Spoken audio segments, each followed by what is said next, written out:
Good day po mga bayang karerista. July 12, 2026, Sunday at Metro Turf Club. Start time at 2 p.m. Yung mga pa-shoutout nyo po, nasa dulo na naman po kasi medyo marami po kasi ngayon.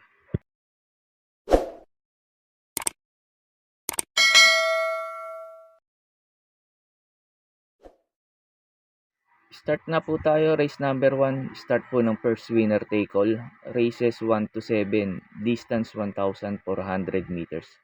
Sa araw po ng Sunday, bali 9 races po tayo, kaya yung dalawang set ng winner take all po tayo meron sa araw ng Sunday. Race number 1 dito, pag may mga kursunada po kayo, lalo na't dihado, pakidagdag nyo na lang po kung hindi nyo kursunadang suluhin si Cluster. Dahil si Cluster, para po sa akin, sosolohin ko na po to. Last run nito, Semigunda to. Ang ganda ng tinakbo ka. Yun nga lang, hindi ganun kaganda naging salida, kaya hindi siya nauna. Pero ngayon, ang ganda ng position niya. Last to enter, tingin ko, kahit nandito si Sahib, saka si Balibel, tingin ko, wala nang pauunahin to si Cluster. Kung hindi naman siya mauna, pwede naman isunod to kasi nga napakababa niya na sa laban dito. Ang taas ng grupo nito ni Cluster at bakit nandito na to si Cluster sa grupo na to, napakababa nito. Kaya tingin ko lamang na lamang po dito to, numero 8 na to, Cluster. Kaya po sa race number 1, tong numero 8 yung Cluster, para po sa akin, susuluhin ko na po. Sa race number 2 na po tayo, start po ng first pick 5, races 2 to 6. Distance 1,400 meters. Ito sa mga nagtitipid at kulang sa punan, tingin ko pwedeng soloin ulit to. Numero 8 na to. G's favorite. Ang ganda ng position niya, last to enter. Tingin ko makakasabay ka agad to at makakarimate. Numero 8, G's favorite. At to last run nito, hindi lang binigyan ng importansya to dun sa PJC kasi nga medyo malakas yung laban na nun.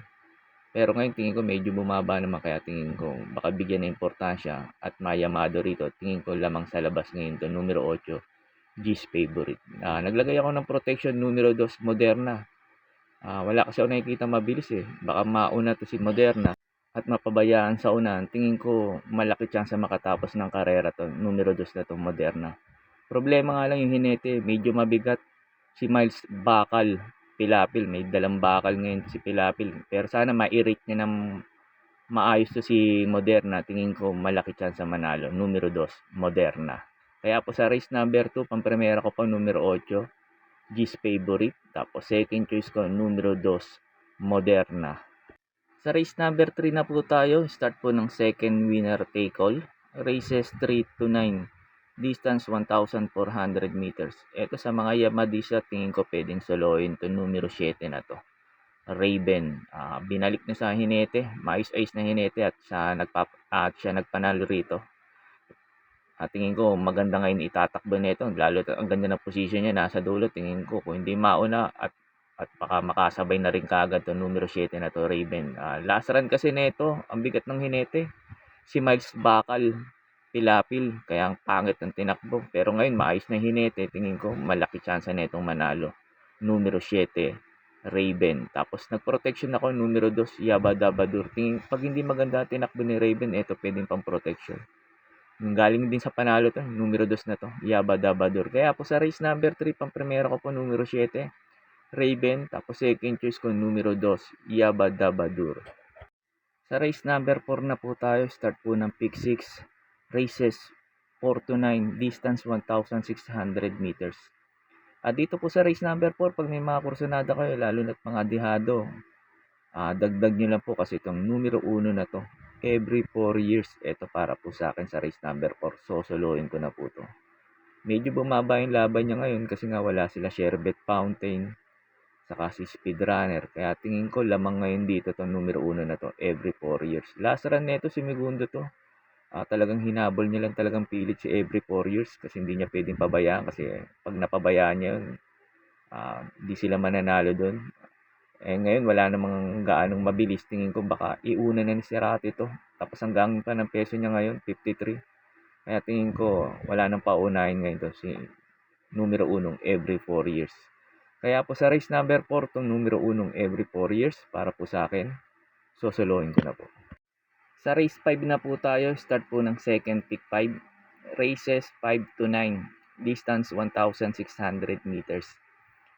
Dito sa race number 5, 'pag may mga kursunada po kayo lalo na't dehado, dagdag niyo lang po.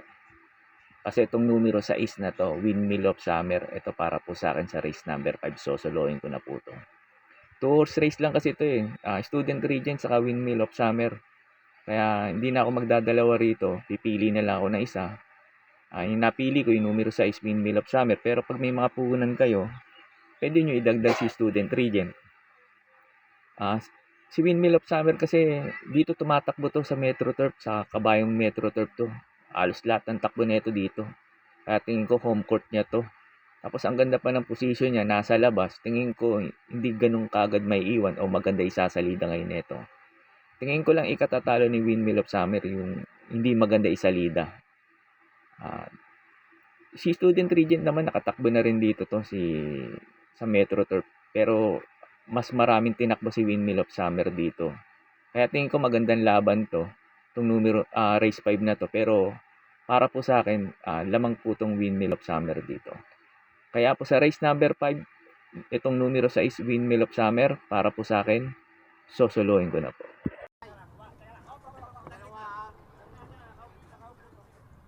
Stand by. Waiting for Dame of Panya. They're off. In the Audi Philippine Cup has just begun. Dame of Panya to the other pose. Racing for the lead and pass, approaching, showing speed as well now is Madame Edrea. Riding in 30 Student Regent, down on the inside is Animo Magnolia, and Yanni Yanales is last to fall by some 7 to 8 lengths from top to bottom. Round the 3/4 mile pole, Madame Edrea has taken the lead by 3/4 of a length, being hassled now by Student Regent. Then right behind in 30 is Animo Magnolia, joining in the contention now and takes the third spot is Dame of Panya. Then far behind to Yanni Yanales by some 7 to 9 lengths to make up. Down the backstretch, batting out in front position, Madame Edrea and Student Regent. Riding in third by a length and still is a Dame of Panya. Another gap by Animo Magnolia, and still last of all is Yanni Yanales. Around the fourth turn, it is still Madame Edrea and Student Regent is still batting out in front position. Joining in the contention once again for the second time around is Dame of Panya. A long way back to Animo Magnolia and Yanni Yanales, 400 meters out.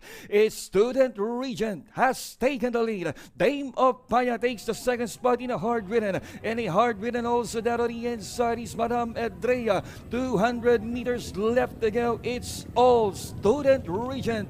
Shadowway leads now by some 5 to 6 lengths over Madame Edrea, and it's all Student Regent dominates the Audi Philippine Cup. Beats Madame Edrea. Dame of Panya was third, followed by Yanni Yanales. Last to cross the finish line, Animo Magnolia. What a dominant victory for number 1, a horse that is Racing just started with a scramble in front position. Simply the best. Break quickly at the start. Bloomington rushing upon the outside is Rush. Poging Baste. Down on the inside now is Windmill of Summer. Then next in line now is Thunderstorm, who's racing secondless. And a long way back to Suerte na. Buenas pa, who's racing in last. Racing down the backstretch. We have for a Windmill of Summer moving up down on the inside to take the lead. In the middle portion is Simply the Best. Rush is on the outside third. Then 4 lengths further back in port comes Bloomington. Next in line is Poging Baste. Thunderstorm comes next, and a long way back to Suerte na. Buenas pa, who's racing in less, and they are now entering the home stretch. We have Windmill of Summer enjoying a length and a half lead, and on the outside second now is Rush, and as they swing for home, we have Windmill of Summer now increasing its marker to about 8 lengths, and in second remains Rush. Moving up on the outside is a Bloomington, and down the stretch they come with Windmill of Summer now racing away, and finally it's Windmill of Summer. The second is Rush. Bloomington third. Thunderstorm, Simply the Best. And there you have it, Blind Carrerista, the favorite here in race number 5, 4A, Windmill of Summer, our unofficial winner, and didn't disappoint. It's Backers, ridden by PM Cabalejo. And we have 4A7, the stablemate Bloomington in third. Then comes 1, Thunderstorm, over number 3, Simply the Best. So that's 4A7413, an official order of arrival. Let's go ahead and watch the instant replay. Sa race number 6 na po tayo, start po ng pick 4, races 6 to 9, distance 1,400 meters. Dito po sa race number 6 na to, kahit aanim na entry na to, napakagulo nitong race na to. Kaya pag may mga kursunada po kayo, magdagdag lang po kayo, o kaya pwede nyo ng ulto kung marami kayong puhunan, kasi napakagulo tong race na to. Halos lahat to may mga panalo. Kaya pang-primera ko dito, numero 3, Sundance. James Torque, tingin ko baka maganda na itakbo ngayon nito. Magaling kasi magpasalida to si James Torque, kaya tingin ko bigyan lang na importansya to, may panalo to dito, numero 3, Sundance. Tapos second choice ko, numero 1, Lapping Tiger. Tapos third choice ko, numero 4, Leviathan. Kaya po sa race number 6, pang-primera ko po, numero 3, Sundance. Second choice ko, numero 1, Lapping Tiger. Tapos third choice ko, numero 4, Leviathan. Sa race number 7 na po tayo, sa last DD plus 1, distance 1,400 meters. Dito po sa race number 7 sa paratingan, pag may mga kursunada po kayo, lalo na't dihado, dagdag nyo lang po. Kasi itong numero 3 na to, Dinky Doodle, ito para po sa akin. Dito sa race number 7, susuluhin ko na po to. Ang baba ngayon niya sa laban, para po sa akin, lamang ngayon to dito, numero 3 na to, Dinky Doodle. Magpo-protect yung sana ko yung numero 5, Border Force, kaso hindi ko kursunado yung hinete. Pero kung may puhunan kayo, pwede nyo sama to, Border Force. Ang problema nga lang hinete ni Border Force. Kaya sinolo ko na to si Dinky Doodle. Kaya po sa race number 7, itong numero 3, Dinky Doodle, para po sa akin, susuluhin ko na po. Sa race number 8 na po tayo, sa last double, distance 1,600 meters. Dito po sa race number 8, pag may mga kursunada po ulit kayo, lalo na't mga dihado, dagdag nyo lang po. Kasi itong numero 4 na to, Ace of Diamonds, para po sa akin dito sa race number 8. Susuluhin ko na po to. Wala kasi ako nakikitang mabilis na pwede ka agad magpahirap sa kanya sa unahan. Kahit 58 to, basta nauna to si Ace of Diamond, tingin ko malaki chance makatapos ng karera. Tingin ko lang ikatatalo nito pag hindi maganda sinalida at hindi nauna. Pero pag nauna to at maganda salida, tingin ko patok dito to, numero 4 na to, Ace of Diamond. Kaya po sa race number 8, itong numero 4, Ace of Diamonds, para po sa akin, susuluhin ko na po. Sa race number 9 na po tayo, sa last race. Bago nga pala ako magbigay ng info ko dito, makikiusap lang po ulit sana ako sa inyo na sana po mag-subscribe po kayo sa YouTube channel ko at pakitap na rin po yung notification bell para updated kayo tuwing mag-upload ako ng mga infos at videos ko po dito. Arnel Racing Tips, maraming salamat po.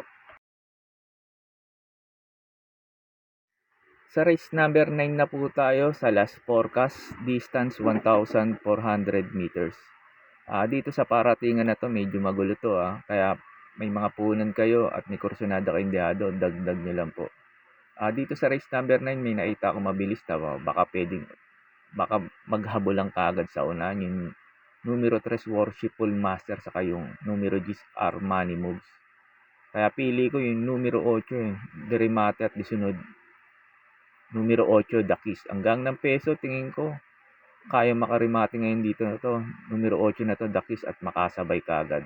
Tapos naglagay akong second choice, numero 4, Crulisa. Tingin ko baka pwede makaulit ng panalo at makarimati to.